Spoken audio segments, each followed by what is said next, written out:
Assalamualaikum warahmatullahi wabarakatuh. Ketemu lagi untuk sesi kedua. Di sesi pertama kita telah membahas mengenai definisi dan khususnya tipe jalan. Keduanya menjadi penting saat kita menghitung kapasitas jalan. Berikutnya kita coba perbandingkan apa perbedaan dari perkotaan dan luar kota. Kalau tadi di awal pada dasarnya definisinya hampir sama, kemudian di sini ada sedikit pembeda.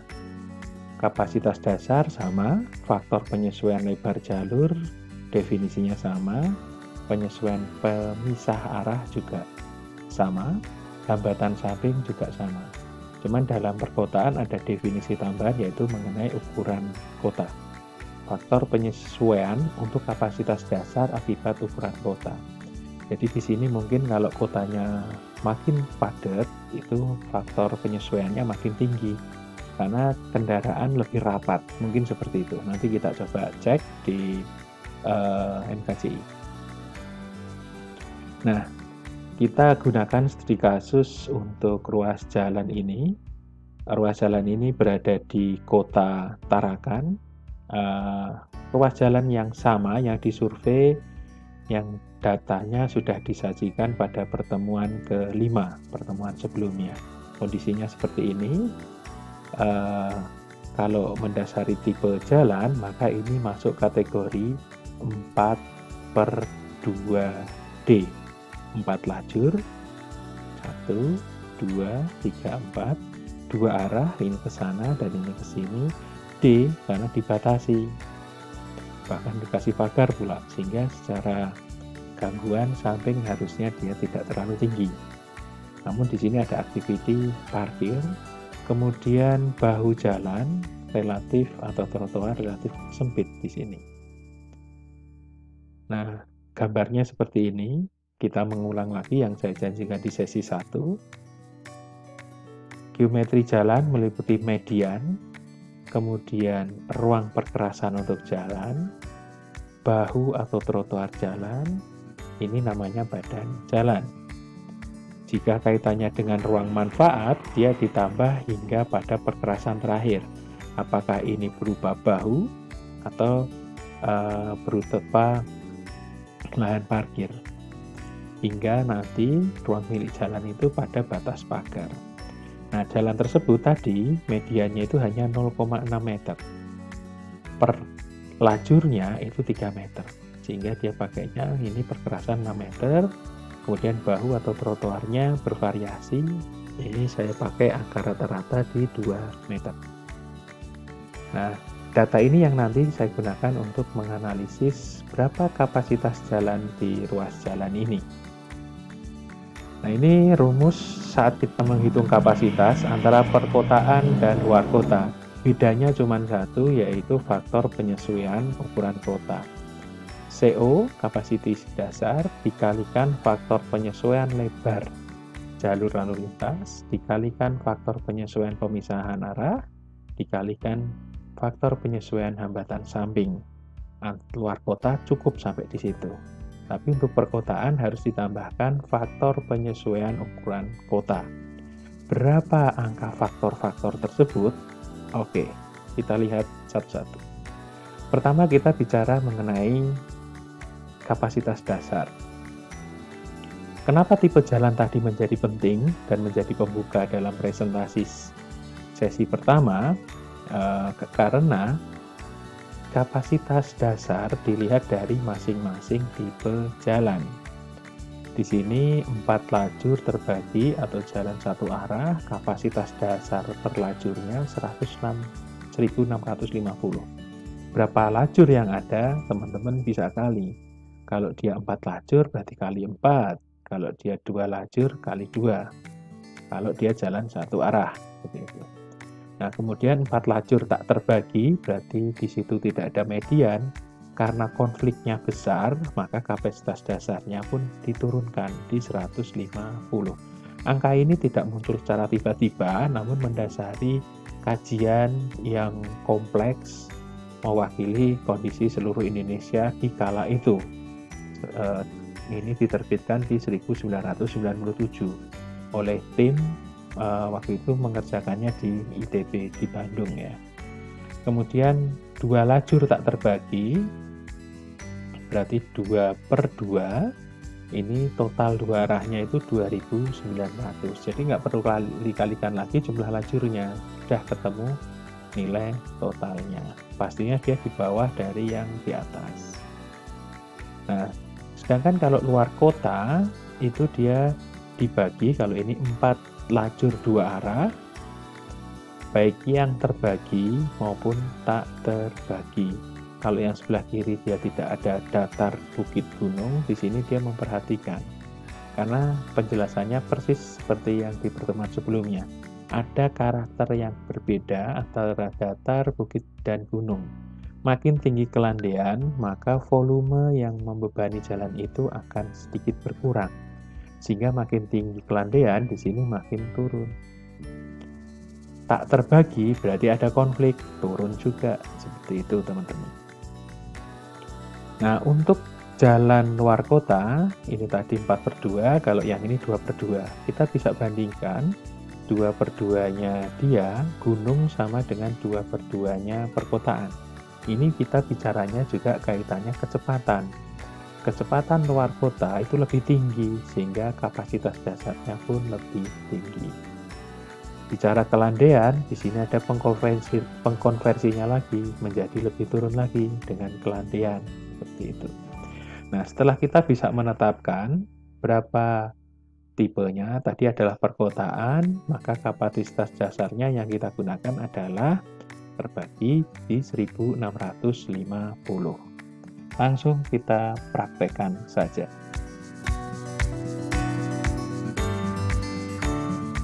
Oke, ini lebar jalannya tadi adalah 6, berarti 12. Tipe jalannya 4/2D. Lebar bahunya asumsi 2 meter tadi. Kemudian pemisah, atau kita bikin aja 1-2, nanti ketemunya rata-rata di 1,5, atau 2 juga boleh deh. Pemisah arah 50-50, hambatan samping karena tadi ada aktiviti parkir dan sebagainya, kawasan komersil perkotaan kami asumsikan high, tinggi. Jumlah penduduk 2 kecamatan yang dominan, kemudian ada 1 kecamatan yang berhimpit yaitu Tarakan Barat, asumsinya 30%. Ketemunya 173.000. Kapasitas dasar tadi kita sepakat 1650 dikali 4. Oke, cukup 660. Kemudian kembali lagi kita masuk ke tahap berikutnya. Faktor penyesuaian lebar. Ini yang di pertemuan sebelumnya yang kita agak bisa kita fleksibelkan saat kita mengendaki kapasitasnya menjadi lebih besar atau lebih kecil. Dari kapasitas dasar tadi ketahuan kalau dia 2/2, kapasitas dasarnya hanya 1450. Kalau kita menggunakan 4/2, minimal masih di 1500. Nah, perbedaan walaupun kecil 50, namun itu akan berdampak besar dalam pengkonversiannya. Walaupun di lebar efektif 6, tadi kalau 4 lajur terbagi itu 0,91, sehingga kapasitasnya sebenarnya turun dibandingkan kalau dia menggunakan total 2 arah. Karena di sini 11 meter di angka koefisiennya 134. Kalau teman-teman pengen nyoba, mari kita buktikan dengan asumsi di sini lebarnya kurang dari 3 meter, mungkin kita bisa pakai angka koefisien. Oke, asumsi kurang dari 3 meter, maka faktor penyesuaian lebarnya adalah kalau 3, dia ketemunya tadi adalah 0,91, 0,91 dibagi 3 dikali misalkan lebar jalannya di 11 meter. 11 meter itu berarti berkurang 1 meter, Berarti di sini menjadi 2,75 misalnya. Pasti lebih kecil. Nah, pakai ini saja, misalkan ini asumsi satu dulu, maka ketemu 5.000. Tapi kalau teman-teman menggunakan 2/2,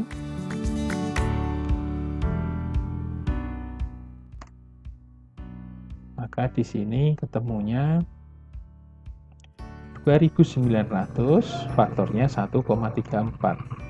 1, ketemunya beda sekali.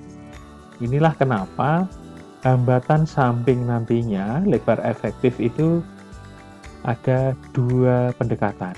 Teman-teman bisa gunakan tipe yang 4/2, teman-teman juga bisa gunakan yang 4/2, tergantung kepentingan dari hasil analisis.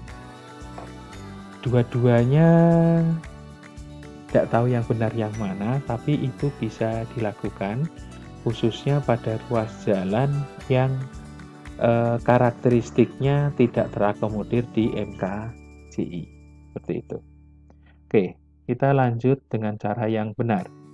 Berarti di sini 666, kemudian lebar jalan tadi 091, kita masukkan. Kita masuk lagi. Jadi masing-masing ada lebarnya. Kalau dia 4/2, 6/2, nanti dibagilah lebarnya, kemudian ketemu berapa rata-ratanya, maka faktor penyesuaian lebar dapat diketahui. Demikian juga untuk jalan perkotaan. Untuk jalan yang tipe 2/2, untuk antar kota dan perkotaan juga ada.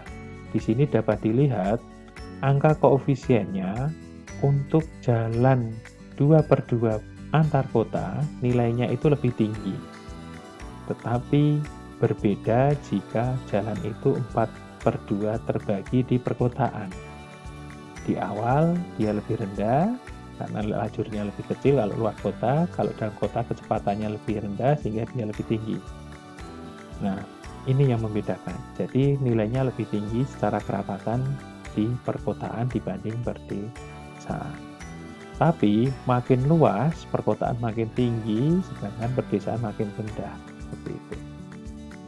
Angka koefisien ini ditentukan kembali lagi dari hasil survei. Next. Setelah kita pendekatan yang pertama tadi berbasis pada lebar, kedua adalah pemisah arah. Kalau dia pemisahnya 50-50, baik antar kota maupun perkotaan sama nilainya 1. Dan yang lain pun angkanya sama. Pembedanya untuk luar kota dia ada juga kategori untuk pendakian. Berbedanya di sana. Makin rendah kecepatannya makin rendah kelandaiannya, maka dia makin tinggi. Seperti itu, teman-teman. Nah, di sini karena jalan yang kita survei adalah 50-50, maka di sini kita bisa gunakan angka 1. Mungkin ini di sini tujuannya pagi, siang, sore, malam ya. Ini kita buat sama saja. Oke. Berarti di sini sama dengan atas. Ini hanya pembeda satuan saja yang membuat dia kelihatan berbeda. Pemisahnya adalah 1. Oke. Di pertemuan berikutnya akan kita bahas faktor penyesuaian yang lain, yaitu akibat dari hambatan samping dan bagaimana kita menentukan hambatan samping. Di sini tadi kita gunakan angka H. Angka H itu dari mana? Akan kita bahas di pertemuan sesi berikutnya. Terima kasih. Assalamualaikum warahmatullahi wabarakatuh.